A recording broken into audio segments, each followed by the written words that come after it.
Welcome to the Worship Keys YouTube channel. My name is Carson Bruce. So glad you're here. We talk all things music theory, gear, industry, and ministry for your worship keys playing. If this episode is beneficial for you or you have any questions as you continue to watch, feel free to comment below, and I'd love to hear any feedback that you have along the way. So let's get into today's episode.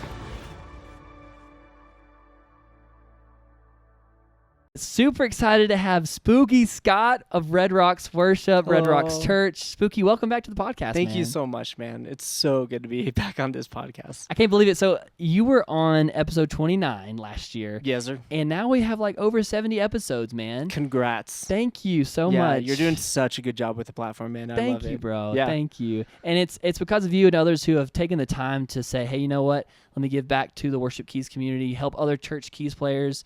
And I know there's a lot of professionals checking out the episodes too, and a lot of keys players who are pros just playing on the side and working another job during the week that love to listen in and get advice. So yeah, Spooky, we're so glad to have you back. If you want to know how he got his nickname Spooky Scott being your first name, you need to check out that first episode on episode 29, but it's Alter Ego. Yep. And dude, this guy used to be a DJ, a remixer. I mean, I know you still do your own studio stuff too and some sound design stuff. Yeah. But this guy, many talents. And so we're actually at Red Rocks Church right now in the studio space, a fraction of the studio space. Yep. And a fraction, yeah. If you've ever been here to Red Rocks Church in Littleton, Colorado, close to Denver here, it's just a beautiful church, beautiful space. And how long have you been on staff here, Spooky? Officially, staff is 2021 August, so almost 4 years now. Full-time contract MD since 2018, so yeah, awesome. like 3 years before then, yeah. Okay, awesome, man. So it's been a little bit of a time. You have a little bit of a tenure. Got the flow, got the rhythm going on. Yeah, super excited. So guys, thank y'all for watching this video so far. Just to let you guys know where we're going with this episode, we're going to be talking about sound design. And we got this Nord Stage 3 right here. I know you guys are all about gear sometimes, and it definitely matters what you're using. But the Nord Stage 3, beautiful keyboard, and you've updated some patches recently. Yes. And we're definitely going to hear those. So stand by for those.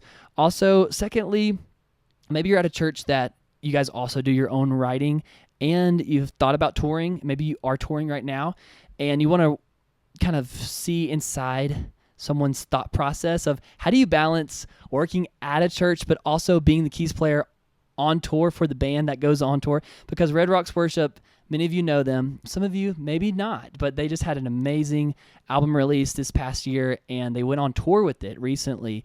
And we definitely want to talk about touring world, how to balance between your church job, church duties, being plugged into the local body, which you should be, and then the whole industry side of things. And it was fun seeing you guys at the album release in Nashville. Yeah, it was good to have you there, man. Glad you guys came on down south, and a lot of great collaborative things going on with the label and all kind of producers, mixers, master engineers. By the way, shout out to Joel for making this possible today. Yeah. He's incredible. Production, what's his official title here at Red Rock? Well, he basically is in charge of all of production at the Littleton campus. But he also does a lot of other stuff.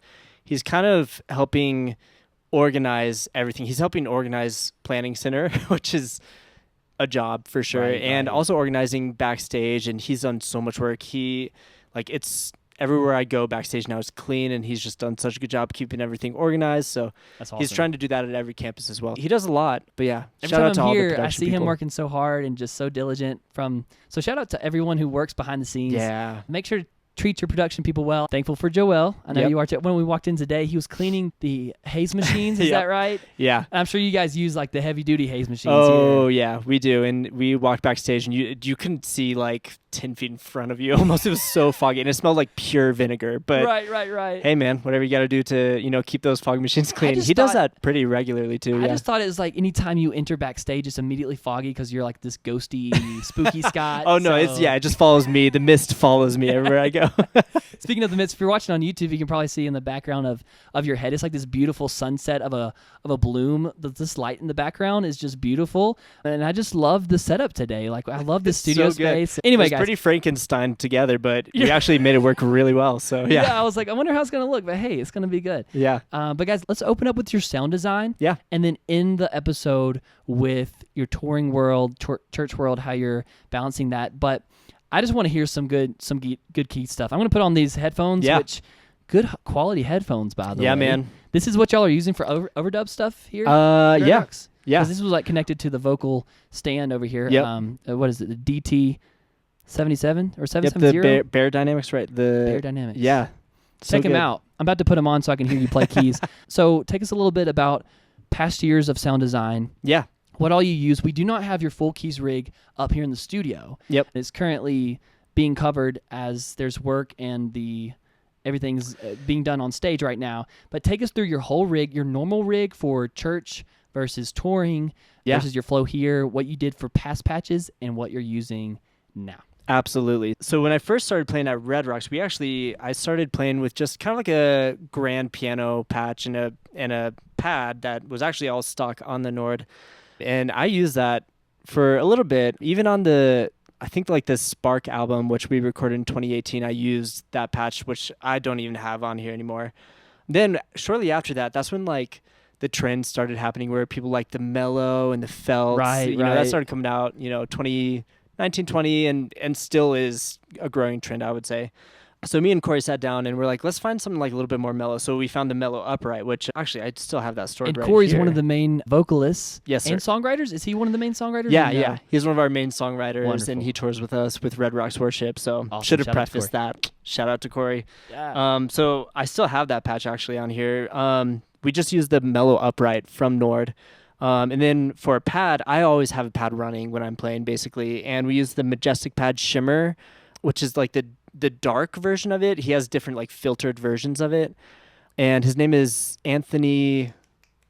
Well, I can never remember his last name. It starts with a C. If you search Anthony C on Multitracks, you can find his stuff. He makes patches for Nords, Main Stage, a lot of stuff, but I love his Majestic Pad Shimmer. I'll start with just the Shimmer Pad fully open filter. So this is what it sounds like. Yeah, it's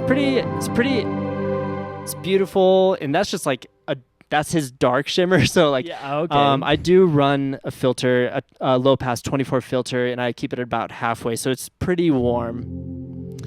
But sometimes on a first chorus of the song, you want to like open up the first chorus, like the drums will drop out and it just kind of lifts the song, and you want to bring in a little bit more shimmer. You can bring that in. Anyways, so I got to stop you right there too. Yeah. I know you're in a flow. Absolutely. But I just want to let those of you who've been tracking along this whole year, even since last year too, with so many Pro Keys players like yourself, Spooky, that the filter knob is crucial. We did an aux keys thing. We did an episode with Evan from Belong Eco. Everyone talks about how crucial it is to have a filter knob to be able to roll off what you need to as far as the low pass, high pass. Yeah. And to roll, open it up. And if you're not using that yet, find a way through the Nord, programming it to Ableton or Main Stage or whatever. Such a huge thing to increase your dynamics, not just switching to different patches or things in the middle of the song, just literally opening up the LFO. Anyway, keep going, bro. No, that's great. That's such a good word. Yeah, so we actually still use that pad on the current patch that we use. It's still a pad that I love, and it has some like subtle movement to it, so it's not just like static, So that's really good. This is what we used to use, is the mellow upright, and if I turn the pad off, you can hear it. So it's kind of, it's a nice, just mellow, upright vibe. With the pad going, it kind of sounds, it fills it up a little bit more. So it kind of just sustains, whatever you're playing. Anyways, so we used that for the longest time because we were like, mellow's the new in. And then a recent conversation happened with our sound guy at the Littleton campus. He's like, hey man, what's the thought process behind using upright for like everything? I'm like, everything. There wasn't really a thought process. Me and Corey were like, cool. And then we stuck with it. And, and it was actually, before he even asked this question, our sound guy, Andrew, love you, man. You're awesome. He asked me that question. But before that even happened, I was kind of already like feeling in my mind and heart that like, I'm like, I love it. But when we're playing stuff like Goodbye Yesterday, it's not really like giving me the punch that I want. So right. So that's why I'm like, Okay, well, there's a way to do both. Even on the Nord, it's great. So that's why we came up with this one. You can't see it, but basically we use, instead of the mellow upright, we use the Royal Grand 3D, which is like staple Nord Grand sound. Like, it's just probably their best, in my opinion. So we're using that, but you can use effects. You can affect it in a way that it can still give it that mellow feeling. You know, especially for Red Rocks, we do a lot of like 70 BPM, slower, moodier songs. So we still want that like more mellow kind of feeling in the piano. So what I'll actually use is I have the EQ is on, and on the Nord Stage 3, we have bass, you know, mid and treble. And treble I'll bring down to about negative 12-ish. Mid, probably negative 7-ish. And it gives it a little bit more. Actually, here, let me first show you what it is like, just full sound. So it's your classic grand, really good, strong, you know, low end. And when you're playing stuff play like that first chorus of Goodbye Yesterday, just because I love that little part. That one? Yeah. Yeah. Oops. There it is. Maybe a little less reverb on there too, but yeah, so it just gives it the punchier, you know.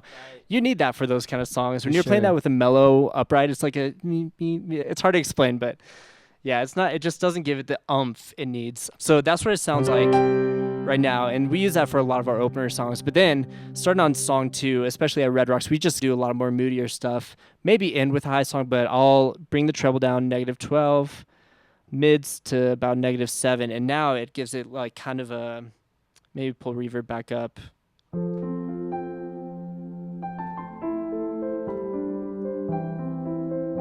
So it mellows it out a little bit more, which is really nice. And you can just be constantly changing that on the fly. So even if there is like a song that starts with mellow, but it kind of builds up, and then by the end it's just like, you know, lots of energy, you can slowly throughout the song bring in these EQs, which just give it, you know, that more punchiness. Another one that I love is I actually, even more so than that, that's like, I've just started using that when I started this patch, but I still find myself like going back to using the timbre in like the timbre button on the piano part. Instead of having to do all that, it has 3 timbres, which is that how you say it? Timbre? I think it's timbre. Timbre. Bro, I know my or stuff. Like I Timbre promise. by Kesha. I promise I'm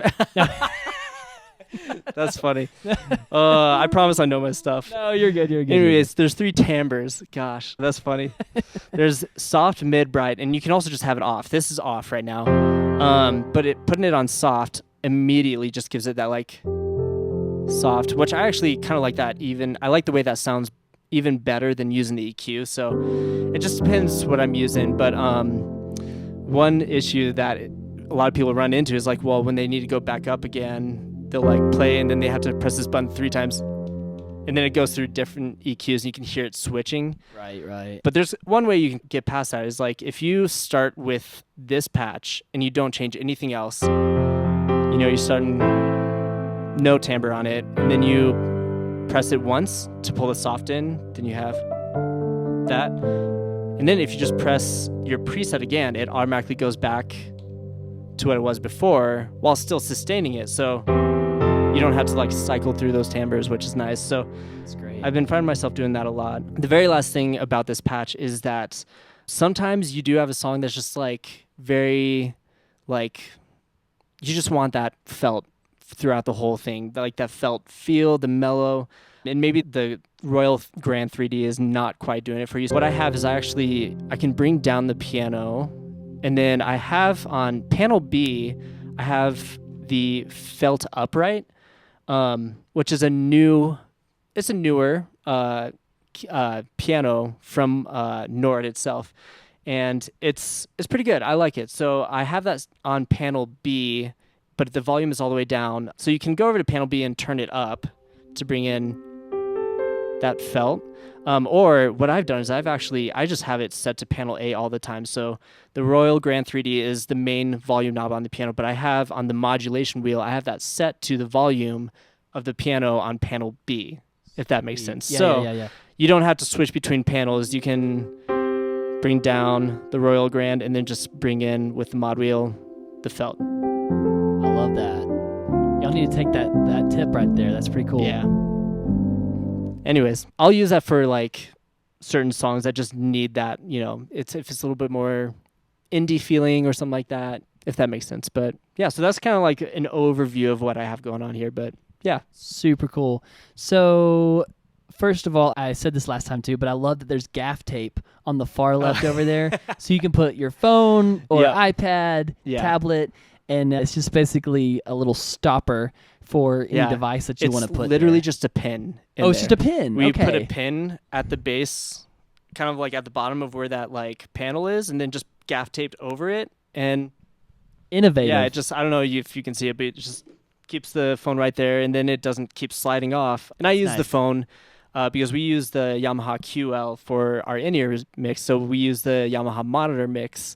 And I constantly, as an MD, I'm constantly needing to like change who I have in my ears, especially with singers, depending on who's leading what song. So it's an easier way to just change the mix on the fly, and keeps it from falling off. But very innovative. And I think last episode we talked a lot about, hey, what does your in-ear mix consist of? And you talked a lot about having pretty much everything in the mix, a balanced mix, because you want to be able to hear those guitar lines. Yeah. So you can mimic those things or be able to support that or harmonize with that lead line. Absolutely, and, call that and in the MD mic, and you want to be able to hear every little nuance because it's not about just yourself, it's the whole band. Exactly. aspect. As an MD, yeah, for sure. Talk a little bit, not as practical of a thing, just a little personal question too. Yeah. But last year when I was with you guys here in Colorado, you were at Red Rocks Amphitheater performing right before Maverick City. Yeah. And how was that whole experience playing at Red Rocks again, being back at the amphitheater and playing with the different groups there? I think that there was another group there too. Was that Thrive Worship? Yeah, we love Thrive. We're really close with them.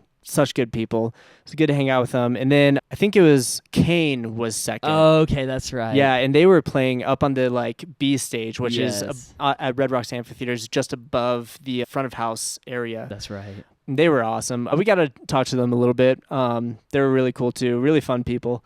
And then, it was us. And then Maverick City came on after us. And we got to meet a little bit of the Maverick City people when they were like, because I don't know if you guys know this, but when you're sound checking, usually the band who goes last is sound checking first. So they were kind of wrapping up and we were setting up our stuff. So we got to hang out with them. And just everyone was just super nice. It was a really cool experience. That was my second time playing at Red Rocks Amphitheater, and it's really cool. That's just been a bucket list of mine for sure ever since I was like a junior in high school. And I don't know if I said this on the last podcast, but it was really cool because it was a bucket list for me to perform there. The 2 times I played there has been with Red Rocks Worship, and it's not about performance, so it's not like stressful. It's just been so freeing, and just seeing like 10,000 people just worship together. Like, it's not about us on stage, it's about all of us just glorifying and just looking at Christ. So and I love that day in particular. Do you remember it was raining so heavily that afternoon, but the rain let up a little bit, right? I think it was like y'all set. Yep. It was letting up, and then the rainbow appeared. Yeah. Over the from the crowd perspective, I don't know if y'all could see it from the stage, but behind y'all, the full rainbow. We could see a little bit to our left when we looked behind us. It was such a beautiful. We're gonna say beautiful. It was such a cute moment. I don't know what I was trying. It's such a cool and beautiful moment. That's how that happened. Man, wow. You should. That's a new word. You should trademark that. Yeah, beautiful. Yeah. Such a beautiful moment, guys. But no, it really was truly beautiful. It was so cool coming back home and just seeing like everyone post, like all the friends posting like the photos of the rainbow, and it really was. I think it was right when we started the song "There's No Way," maybe. I can't remember, but it was just, man. And the drum cool parts, experience. man, were incredible. I love the drum breaks. Bro, Matt McKenzie is a beast. He kills. We call him 2%. And the reason is because he always has that extra 2% that we need for our songs. You know, he always gives like a little 2% milk thing, but no. Yeah, sure, let's go with that. No, man, love it. So good. So cool. Let's talk about, is there anything else you wanted to add with sound design? There's not really much except that I do have an organ on here in case I need to use it for certain things. Sometimes I'll pop it in for like, what's the Elevation song? Graves in the Gardens. Oh, yeah. Wow. Yeah. We haven't played it in a while, clearly. But sometimes I'll pop it in, and I just have a B3 organ, obviously with the, the rotary on and stuff. But That's fun, man. Talk a bit about what you guys do as far as touring world versus church world as far as tracks go, MD goes, band goes? How do you approach the difference between playing on a Sunday morning? And I remember last time you were talking about 17 minutes, right? Is it still 17 minutes? I think we changed that. I think it's about 21 minutes or something like that now, because we actually... Yes, let's go. We used to do... That's one extra song. That's 2 extra bridges. Well, we changed where the song is in the service now. So we used to do 2 songs before, 2 songs after. Now we do 3 songs before and 1 after. And we found it's really been awesome because we have the first song, which kind of just opens the service. We have a welcome block, and then instead of just doing 1 song, we have 2 songs. So it really allows us to really like just get into the right, headspace and just worshiping Christ before, we're ready to hear the message. Plus, we've also found that like having 2 songs afterwards, sometimes people are like, after 1 song, they're just like, I'm good. Like, I'm ready to go. Picking up their bags and, are we done yet? Yeah. So we've switched that around. I think it's like 21 minutes, but we still basically do 3 songs, but sometimes we will do like a shorter half intro song. And then so we can add like another half song, like 2.5 songs afterwards. It just gives us freedom to kind of, move that time around like we need to, or utilize that time like we need to. Yeah. Well, congrats on that. Thank you. Moving from 17 to 21, 22. Yeah, man. That's pretty cool. Actually, talk on that a little bit because as a person who plays keys a lot as well, or I'm in the audience while I'm worshiping, sometimes you feel like you get onto that, you kind of press through a wall, kind of push through a wall, spiritually speaking, on that second song. Like first song doesn't have to be a warm up. Sometimes you can go deep on the first song. It doesn't have to be the second song. True. But sometimes you start to go and slow down a little bit on that second song. But then whenever it's like, oh, okay, and you pray and you bring back the mic stands, the guitars, and it's like, okay, the pastor comes and we go on to the next segment of the service. It kind of loses a little bit of that momentum. So talk a little bit about that. I mean, I think it's great that y'all have a little more time and can break through with maybe 3 or 4 songs or just 3 longer songs. Can you speak into any of that? Do you have any opinions on that? I do like it. I really like the new service set, like the new service order. Yeah, it's definitely interesting to see how our congregation takes that, because they're used to like having 1 song open, 1 song message, 2 songs, and so like at the end of first song, we'll usually bring it down, and then sometimes we'll like try to, just worship, like sing a chorus and have them lead, or sometimes we'll just like even just have a moment of silence, and sometimes I'll even fade to 0 before I like fade into a new key. And it's been really interesting to see how sometimes it still feels like people are like, what do we do? Like the silence, we don't know, but we're trying to like break down those walls. Like it doesn't, you don't have to be going 100% all the time, so. That's good. I really loved it, and it's really helped us just to like, settle in before the message. Plus, it's really nice to just like have 1 song out of message. It kind of just like, it feels like a solid like stamp on the like service, Sure. Solid, just like send off. So love it, man. So talk about your gear. We do have the Nord Stage 3 that you've been playing on to demonstrate your sound design. But you also, so when you're on stage, you're standing up for one. I know there's different opinions on, do I sit down as a keys player? Do I stand up? I think it goes down to whether or not you're like truly classically trained pianist that you sit down at the bench and play versus stand. But I know for most of the time, modern worship, people are standing on stage. Everyone else is standing except for 2% over there. He's sitting down on the drums. But you use an ultimate stand, which is pretty cool and slick. I love the ultimate stands. We can have the double decker. Yep. And then tell us a little bit about what's sitting right there on that front tier, that top tier. Yeah. What is that little thing? And what are you doing with it? Yeah, it is an MPD. And it is an Akai MPD 226. Okay. And it is basically a pad MIDI controller, and it is controlling Ableton, which is off to my left. I don't just play keys, I don't just MD, I'm also the playback engineer all on stage, and we have all our MDs doing that at every campus, so it is a big ask. But sometimes churches can't afford to have a playback engineer and stuff, but a lot of churches do. But that's one thing we've kind of stuck with, and it's worked for us.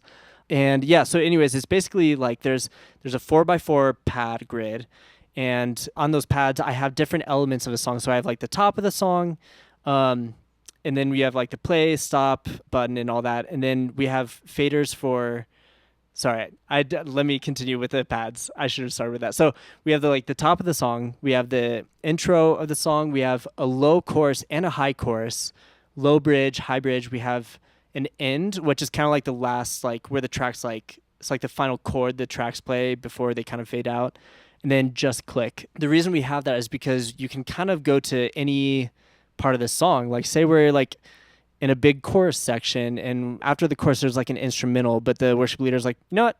No, I want to go back into a big bridge. So he'll give me the sign for bridge, and I'm like, cool. So go straight to bridge, and it'll, in Ableton, it'll wait to the downbeat to go to that bridge, and we go straight there. So you can kind of jump around in the song. And then he's like, after that, he's like, I want to end it, so I'll go end. And so it'll jump to the very last chord played and come down. So it's really cool. And then to get to song 2, we just use preset 2. So you just change it to preset 2, and those are all, I've programmed the MIDI controller to have different MIDI notes for that, like, different choruses and stuff for song 2. Yeah, so that's how it's set up. But we do have faders for click, cues, and tracks. The only time we use click is when we're actually syncing up click over Resi. If you don't know what Resi is, that's what we use to broadcast to other campuses. We broadcast the speaker's video and mic, but we also broadcast MyMD and click to other campuses. So they're actually like, the click will be running after song 3, and it's the same set at every campus. So they'll already be in that tempo, basically. They'll hear the click, and then I'll be like, all right, we're going to play chorus chords. So we go into chorus chords. And so whenever I'm like, I lift with the speaker at Littleton, the bands at other campuses will also be doing that at the exact same time because they're hearing me also over Resi. Super cool, man. Yeah, it's really awesome. So at the end of service, we will use that click I'll try to press play on our local click while we're hearing broadcast click and try to line it up as close as I can. And then once it's closely lined up, I'll turn the fader down just so you're not hearing 2 double clicks like for 5 minutes at the end of service. And then at the end, I'll turn it up, hear double click for like 5 seconds, and then they cut Resi, and then it just flows straight into the last song, basically in time, which is really cool. That's super cool. It's a really genius way you can use Resi for so many different ways. Yeah. Talk a little bit about this because we've had a few episodes actually on this. Is a big church in Alabama that does it, Church of the Highlands. Yeah. And Tyler talked about this and how they do it with all their 20-something campuses. Yeah. They're running 20-something campuses, and they do this to where everyone can hear that same click and his MD at the main campus. Yep. But we did get some comments that say, I don't think this is necessary. Why are you doing that much work for this? What's the purpose of this? So for those that don't understand why you would even want to do this on a multi-site campus like this, what's the purpose for it? And is it that much extra effort? Is it that much extra money? Is it a resource that people shouldn't invest in? Should they invest in? Like, you know what I'm saying? Yeah. Those that might oppose this and might be weary of this or scared about this, I think sometimes we're like this when we don't understand something, right? Yeah. You're like, I've never understood an Akai MIDI controller at all, so why would I use it? And then you use it, and you're like, this is game changer. But anyway, speak on this. Tell us all about it, man. Absolutely. That is a great question. So the purpose, the reason we use it is because, first off, we want unity at every campus, but it really does help. Okay, one of the main reasons we actually started using it is because we could hear the drums at the Littleton campus come through the speaker mic, and then like it's kind of creating some like weird, like if your bands if the bands are at different campuses are playing at a different tempo, it kind of feels disorienting because you're hearing 2 different drums going on. So that was one real big reason we started doing that. That way, when you hear like the bleed of the drums through the pastor's mic, you actually can't hear it because it's drowned out by the drums doing the exact same thing at your local campus. So that's one big reason, but also it's just been really nice to just like flow with the pastor. So like if he like gets hyped up, I'll tell everyone to get hyped up. So every band does that, and then I'll be like, bring it down. But sometimes if you're MDing locally, you'll put weird lifts in different moments that doesn't really match the energy of the speaker. Finally, this is a huge one. We really started using this because we have Pastor Jimmy Rollins come speak at our church a lot, and he loves to sing with us. He will not tell us. Like he'll just start singing like Graves in the Gardens. I don't know where we're like, oh, okay, this is happening. So every time he comes, we actually make sure that every campus is also in the same key, but we will still be in whatever tempo we're in. Yeah, in that way. So like when he starts singing, like the band he knows where to start singing the chorus.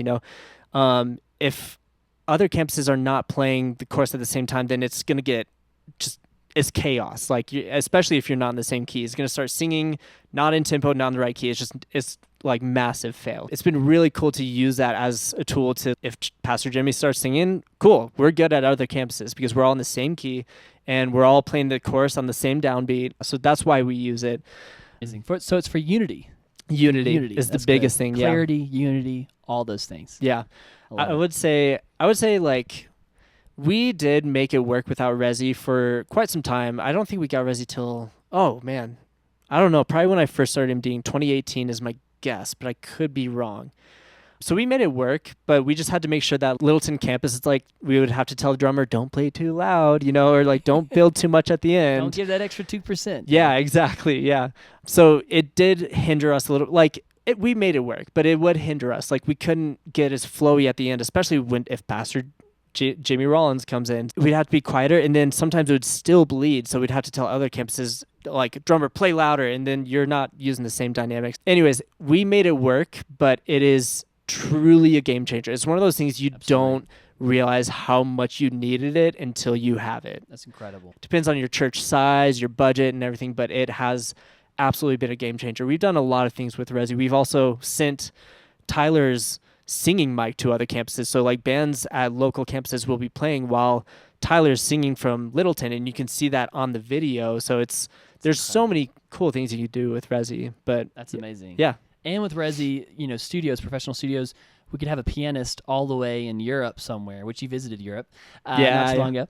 Yep. Someone could literally play in another country, and through audio over IP, this protocol, Dante and Resi and other things, you can literally record in real time with someone across the world and actually sync up. And you're like, whoa, this is crazy. Absolutely amazing technology. Yeah. But that's cool that you can use that in the church world. So, I mean, if the secular world is using it to full capacity, I don't think the church world should be scared of using it as well to say, hey, you know what, let's lift the name of Jesus and let's have unity and clarity in this. Yeah. So I think it's cool. Okay, so recap your gear. You have the MIDI controller, Nord Stage 3. Yep. You have Ableton off to the left. You have an MD mic.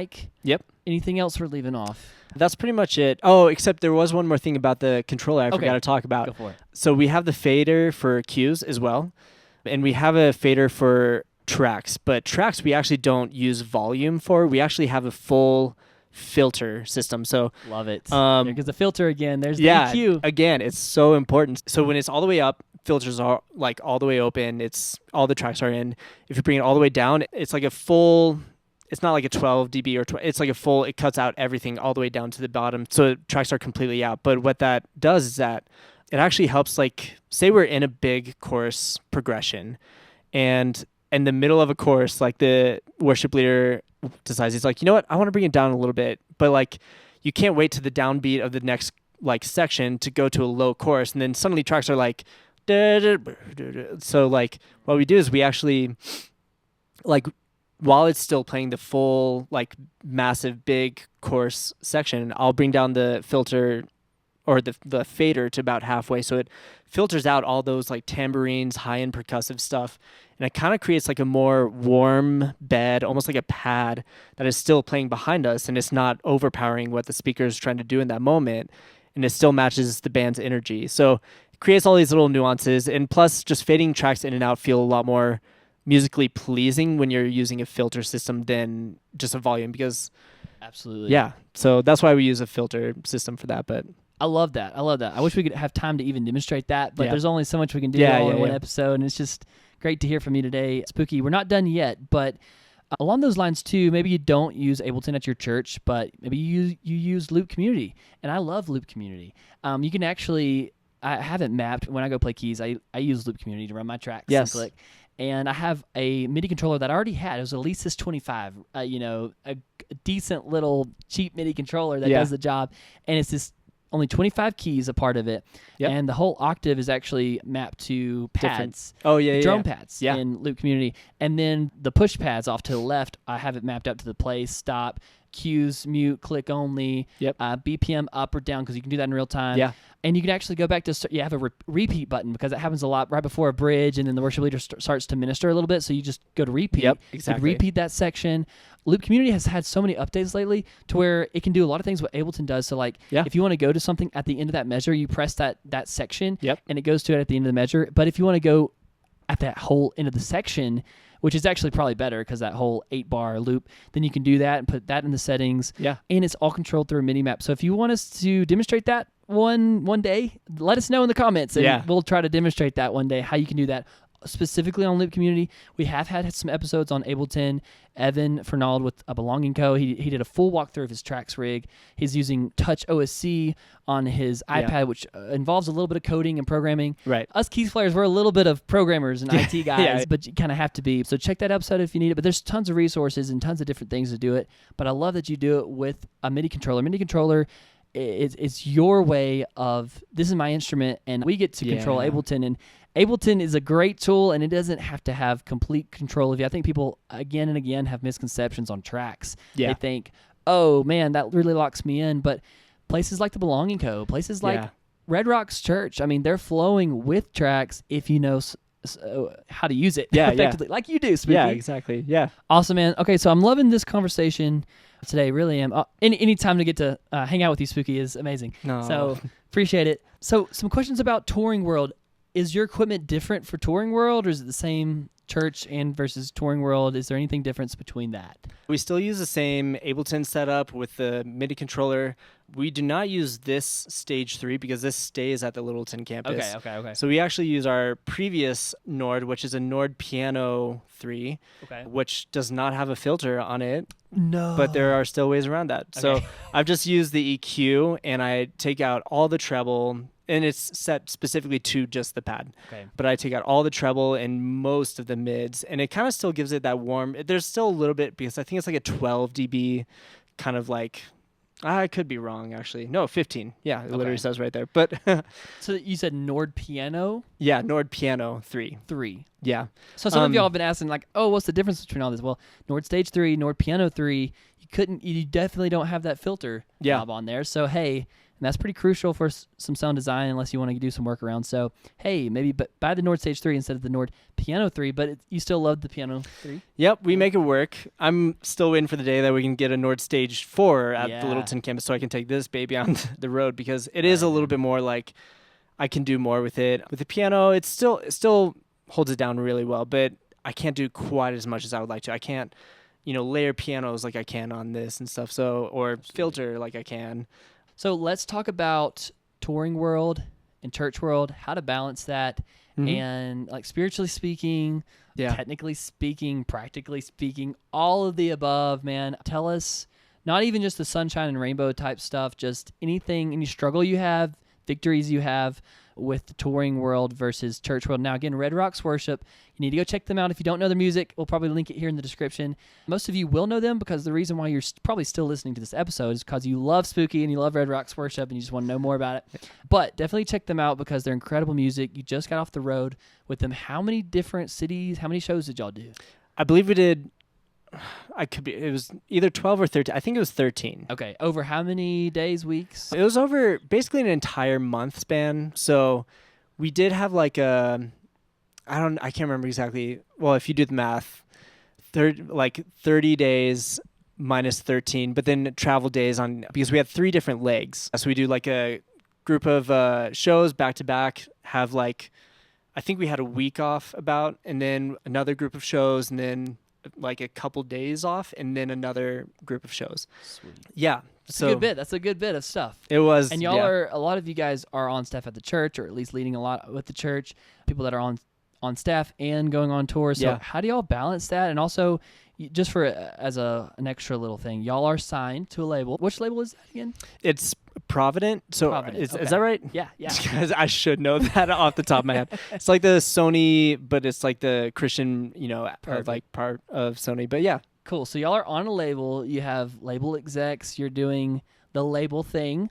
Obviously, you have your freedom, and y'all are your own stuff with that. But you guys are signed, so that's one little aspect. So yeah, man, take it away, man. How is the Touring World? How do you balance that with Church World? Tell us all the ins and outs.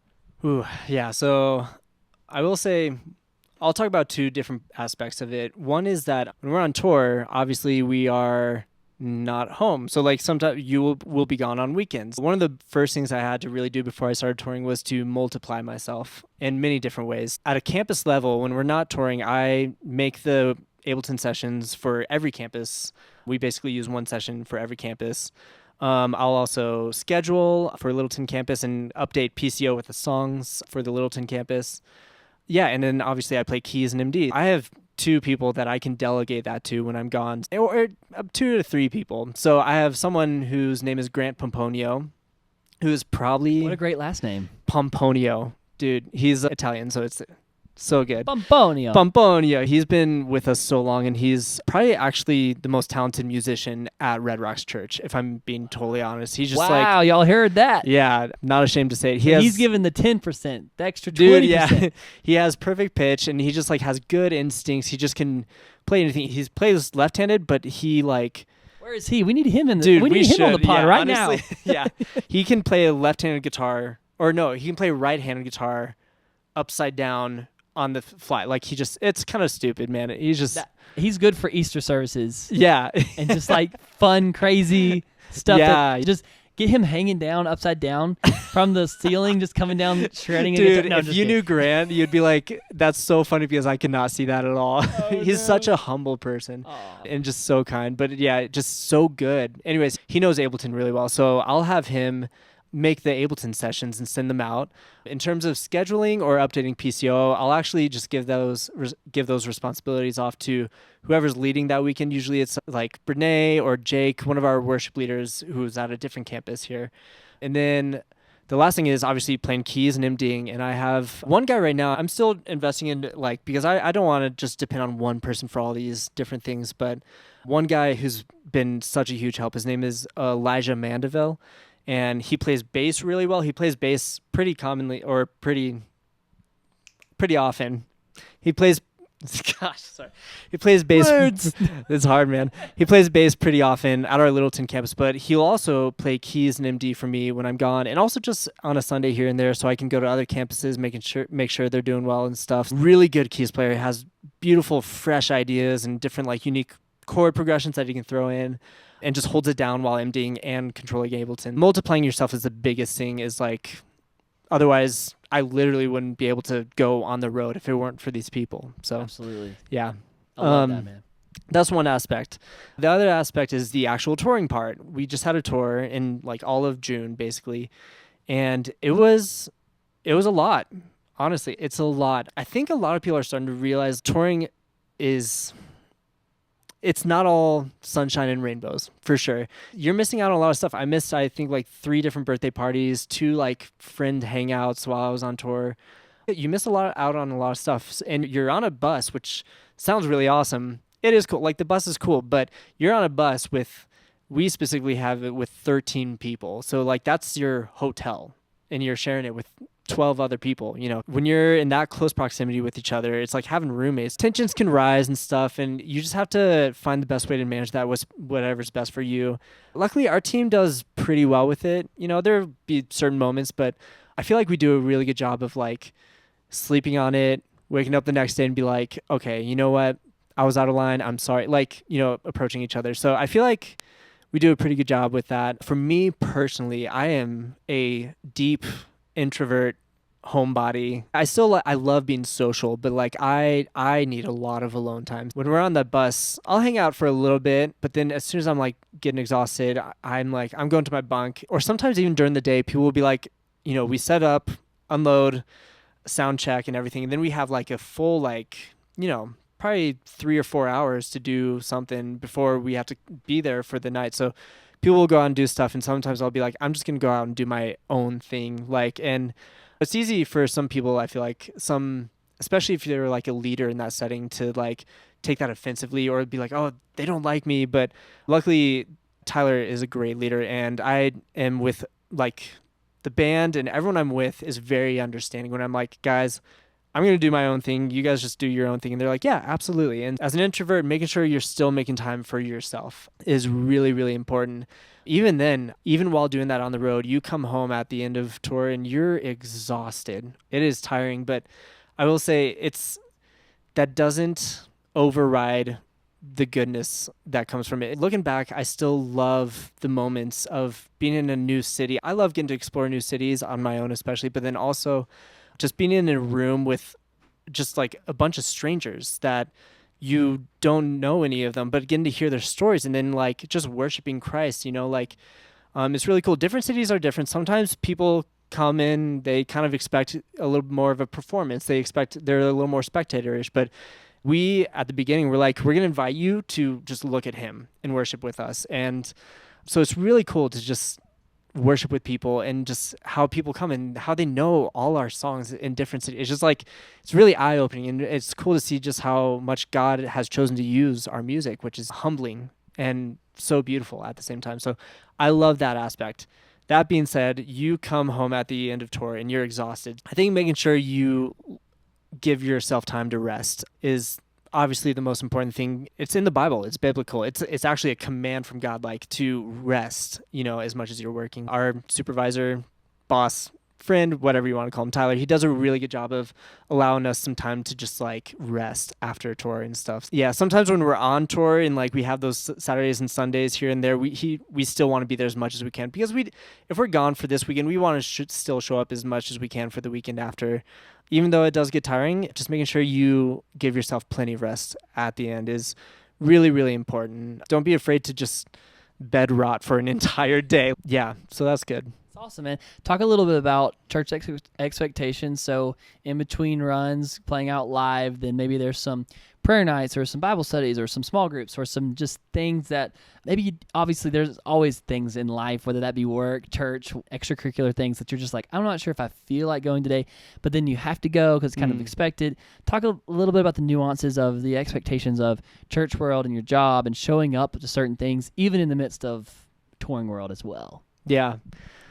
Ooh, that's a good question. For me personally, sometimes if we're being totally raw, sometimes I'll like come home and I'll be like, oh, we have a prayer night tonight. I don't know if I really want to be here for this. I just want to bed rot for an entire day. Right. I still show up, and it is really important to not let that affect like outwardly or like how your outward attitude, and sometimes I know I don't fully like the saying like fake it till you make it, but I've found that it actually works sometimes. Like we did have a prayer night in between two of our legs, and I was like so tired. I'm like, I don't want to do this. And I went in and I just made sure I wasn't like I was trying my best not to just complain that I had to be there and stuff, and at the end of the night, it was one of the most beautiful prayer nights, and it was actually so refreshing. I found that like God just does provide. He does.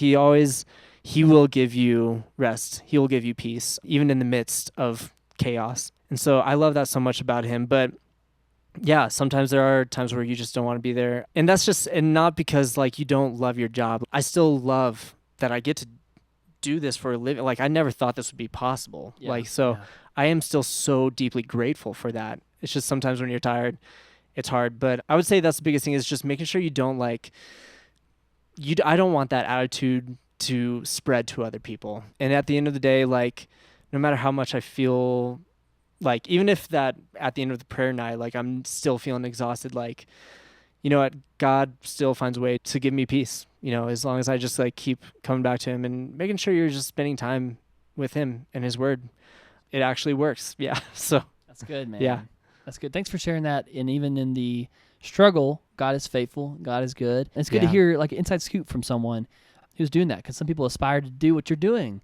So to hear just a little bit of your story and the struggles and the victories with that, and the rewards that come with it too. And we all know prayer is a powerful thing, and that's always really good to be a part of that, even if you are just the keys player in the background for that, or if you're facilitating something else with that. Obviously, corporate prayer nights are awesome. I think we need to do more corporate prayer nights at churches. Honestly, yeah. So good. Talk a little bit about the album. What's your favorite song from the album? Ooh. And what's your favorite piano part? And can you play it for us right now? Because we need to hear more piano. I mean, this is a Worship Keys episode, man. Is this still on? Yes, it is. Cool. Great. So, okay, the album was so fun to record. We had Aaron Robertson produce it again. He's so great. I'm still begging him to come on the podcast, but we haven't. He's a busy man. He's so cool. And he writes a lot of the like keys parts and stuff. But We do like when we do pre-pro week, which y'all do right here in this room, actually, right? Or y'all have before? Yes, I've seen on Instagram. Yeah. We actually do in this room. So during pre-pro week, we'll all get together and we basically record the songs before we record the songs at the actual album recording, just to have as a reference and just to know that we know the parts. And sometimes we can like move parts around. Sometimes we can come up with new like keys parts and stuff. But for the most part, he came up with a lot of stuff, and I actually love what he comes up with, and a lot of it challenges me sometimes. Yeah, it's a really good album, very vertical, also very like it's titled The King is Coming, and so it's all about the anticipation of like Jesus is returning. Like, yeah, let's be prepared. I love that so much. I would say my favorite song, it's hard. I have two favorite songs. One is Never Gets Old. Love that one too, man. It's so good, man. So the chorus is like, somehow it never gets old, telling you you're holy, telling you you're lovely, telling you you're worthy, and it's just like constant, just like glorifying Jesus. It's a really good song, and I would say like on the road almost every single night we finish the song, we bring it down, I'll still play that progression, and people just still keep singing the chorus. Like the room will just keep singing the chorus over and over again, which is so beautiful. It's such a good moment and so tender. Another favorite song is The King is Coming, and I think a lot of that has to do with just like the fun piano parts. It's the only 6/8. Oh man, it's the only 6/8? Yeah, it's the only 6/8 song on the entire album. I'm pretty sure. I could be wrong. I'm like 99% sure cool, it's the man. only one. I can't believe y'all have a full worship album and only one song's in 6/8. Yeah, I know. That wasn't the case before, for sure. My favorite piano part is actually from that song, and it's at the very end. It's actually such a cool story because we were trying to figure out how to end the song. We were bringing it down. Originally, the chorus was different. Instead of like... So The King is Coming. Yep. Oh. Wait, is this... Some of y'all might know this song. Is this... Wait. Is this Whatever His Face Is? Yeah. Bro. Wow, it's a big intro.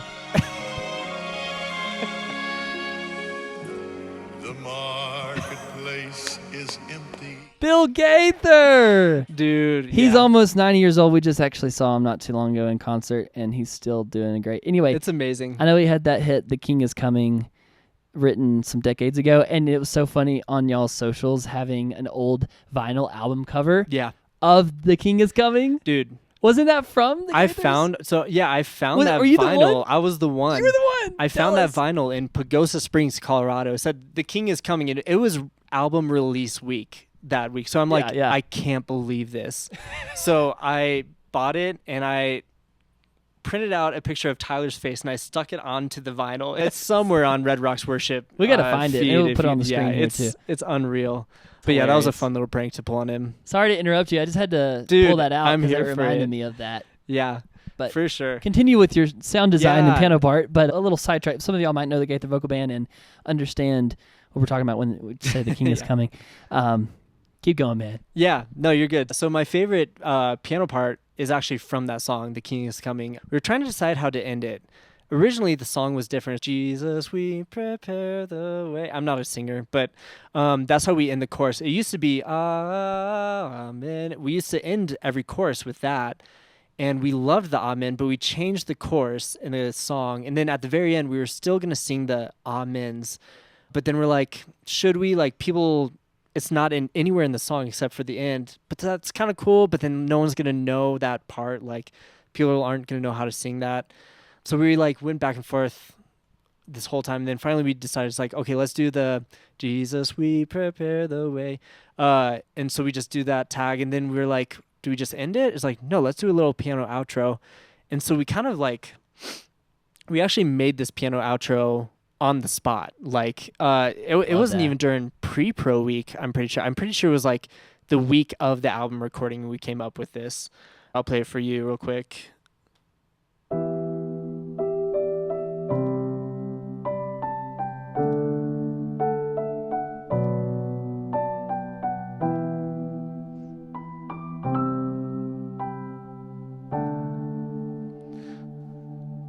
So that's just how it ends. And it was such a cool moment that night It's beautiful, because man. it was just silence after that. And it was just, yeah, it was so good.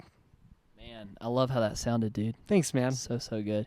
Well, thanks for sharing, Spooky Scott of Red Rocks Church, Red Rocks Worship on the Worship Keys channel today. Whether you're listening on podcast right now or you're watching on YouTube, congratulations for making it to the end, because most people do not make it to the end. So glad you. And Spooky, you're one of the. I'm going to take these massive headphones off. By the way, great headphones. Get these if you need some new headphones. Yep. What are these again? Bear Dynamics. I don't know what it says on Bear Dynamics, the 770s, I think. DT 770s. Yeah. Pro. Yeah. Anyway, good headphones. But they sound great because you're playing keys with them, so that's why it sounds so Thank good. you, man. But guys, thanks for tuning in. Again, if this is your first episode, subscribe, follow along on Instagram, YouTube. Email me, Carson@theworshipkeys.com if you have any questions or complaints or anything.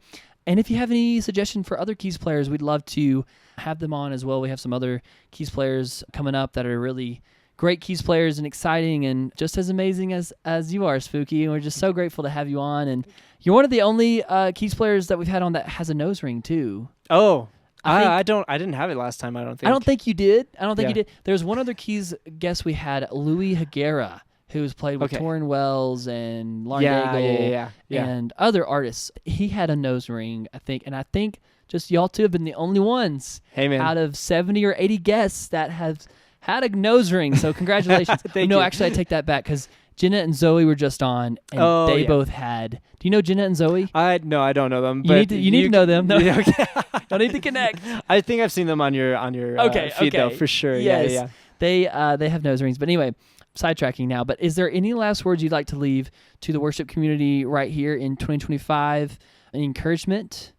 Any rebukes? Anything you'd like to leave with the Worship Keys community? Man, just making sure you spend time with him and spending time in the Word, praying to him.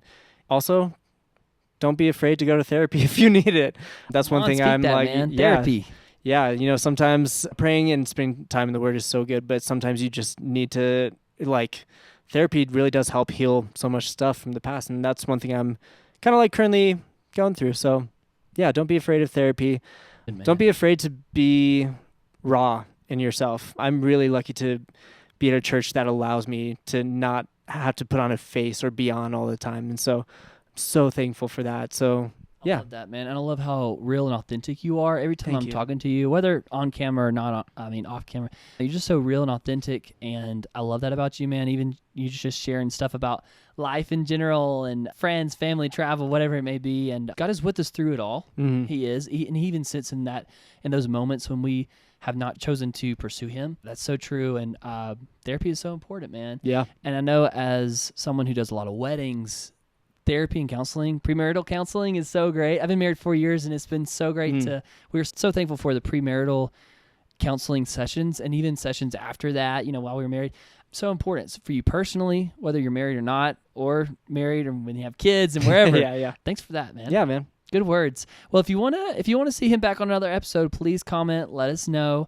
Honestly, we need to start just having you on every single year because that's what we've been doing so far. We need to keep that trend going. Yep. And he's actually, Spooky, you're really good with some interesting off-the-wall sound design and some off-the-wall spooky progressions, so to speak, some minor progressions. So maybe we should do an episode in the future with some minor sounding progressions. And if you want to hear that, if you want to see that, let us know. Yeah. So thanks for tuning in, guys, and we'll see you next week.